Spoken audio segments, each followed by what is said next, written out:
Bismillahirrahmanirrahim. Assalamualaikum warahmatullahi wabarakatuh. Innal hamdalillah nahmaduhu wa nasta'inuhu wa nastaghfiruh wa na'udzubillahi min syururi anfusina wa min sayyiati a'malina may yahdihillahu fala mudhillalah wa may yudlilhu fala hadiyalah. Amma ba'du. Ibu dosen yang kami hormati dan teman-teman yang kami banggakan. Alhamdulillahirrabbilalamin, pada kesempatan kali ini kita masih bisa mengikuti perkuliahan walaupun secara online.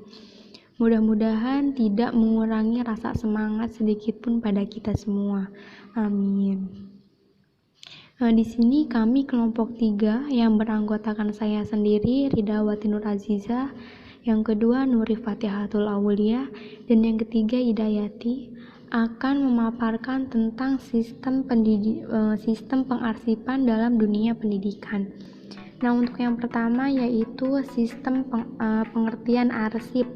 Sebelum ke sistem pengarsipan, terlebih dahulu apa sih pengertian arsip tersebut?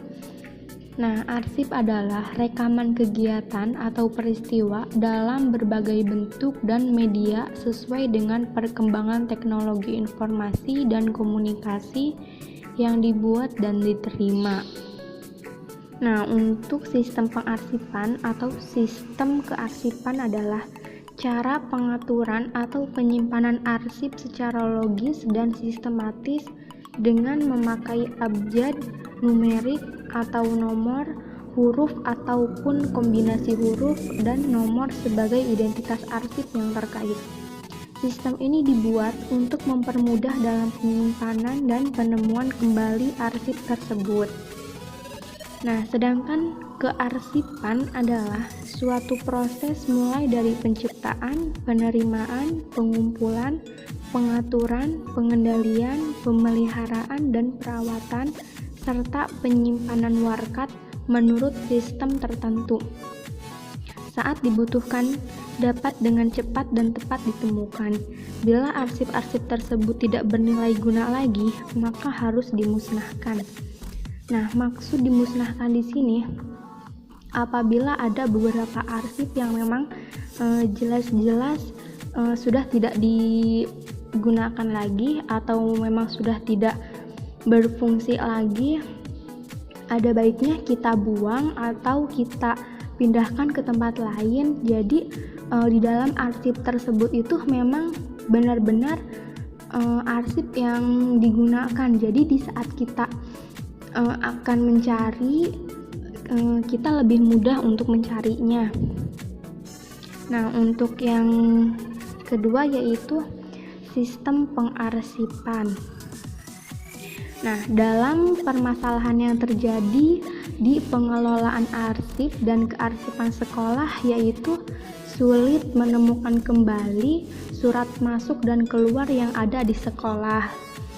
Makanya diperlukan pengelolaan yang tepat agar tidak adanya surat yang berceceran dan agar surat tersebut tertata dengan baik.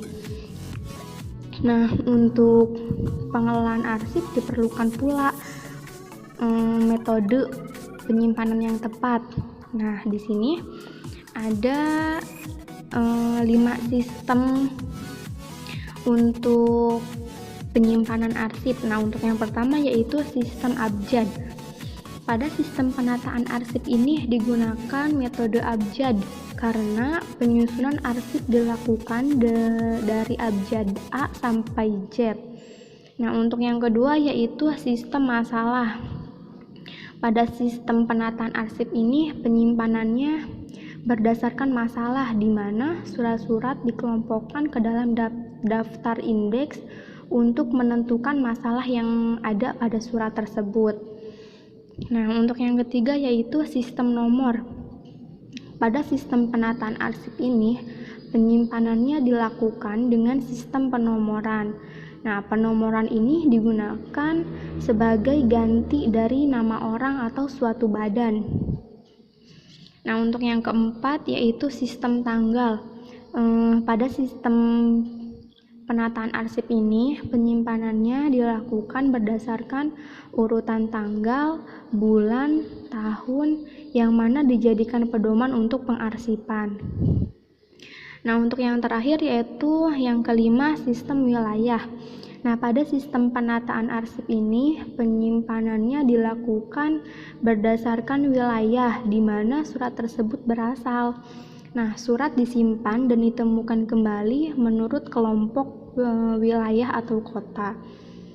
Nah, selanjutnya pemaparan tentang fungsi pengarsipan akan dipaparkan oleh Teh Idayati.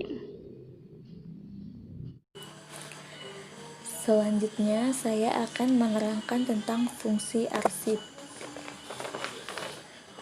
Berdasarkan fungsi dan kegunaan, arsip atau dokumen dapat dibedakan menjadi dua, yaitu arsip dinamis dan arsip statis. Arsip dinamis yaitu arsip yang masih dipergunakan secara langsung dalam kegiatan perkantoran sehari-hari. Arsip dinamis dapat dibedakan menjadi tiga, yaitu arsip aktif, arsip semi, dan arsip inaktif. Arsip aktif yaitu arsip yang masih sering dipergunakan bagi kelangsungan kerja. Arsip semi yaitu arsip yang frekuensi penggunaannya sudah mulai menurun. Arsip inaktif yaitu arsip yang jarang sekali dipergunakan dalam proses pekerjaan sehari-hari. Selanjutnya, arsip statis yaitu arsip yang sudah tidak dipergunakan dalam proses pekerjaan sehari-hari. Arsip menurut nilai kegunaannya, yaitu lebih didasarkan pada nilai dan kegunaan arsip. Di antaranya, arsip bernilai informasi, arsip bernilai administrasi, arsip bernilai hukum, arsip bernilai ilmiah, arsip bernilai pendidikan, dan lain-lain. Arsip menurut sifat dan kepentingannya. Penggolongan ini lebih didasarkan pada penggolongan atau urgensinya. Arsip menurut fungsi penggolongan ini didasarkan pada fungsi arsip dalam kegiatan pendukung organisasi, yaitu arsip dinamis dan arsip statis. Arsip dinamis ialah arsip yang masih dipergunakan secara langsung dalam kegiatan organisasi yang bersangkutan. Arsip statis ialah arsip yang sudah tidak dipergunakan secara langsung dalam kegiatan. Selanjutnya, arsip menurut tempat atau pengelolaannya. Penggolongan ini didasarkan pada tempat atau tingkat serta siapa yang bertanggung jawab. Selanjutnya, arsip menurut keasliannya terdiri dari arsip asli, arsip tembusan, arsip salinan, dan arsip petikan.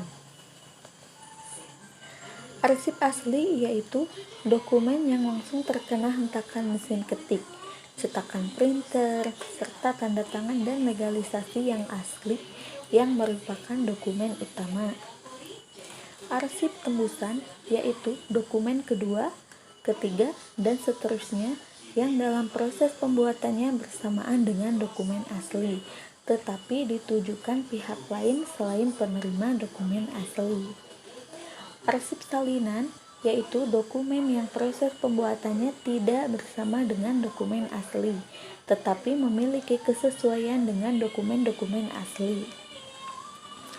Arsip petikan yaitu dokumen yang berisi dari bagian-bagian dokumen asli. Selanjutnya, arsip menurut kekuatan hukum didasarkan legalitas yang dilihat dari sisi hukum. Arsip di atas terbagi menjadi arsip otentik dan arsip tidak otentik. Arsip otentik, arsip yang di atasnya terdapat tanda tangan asli dengan tinta bukan fotokopi atau film, sebagai tanda keabsahan dari isi arsip yang bersangkutan, sehingga arsip otentik dapat digunakan sebagai bukti hukum yang sah. Selanjutnya, arsip tidak otentik, yaitu arsip yang di atasnya tidak terdapat tanda tangan asli dengan tinta. Arsip ini berupa fotokopi film dan mikrofilm. Oke, selanjutnya akan dipaparkan oleh teman saya.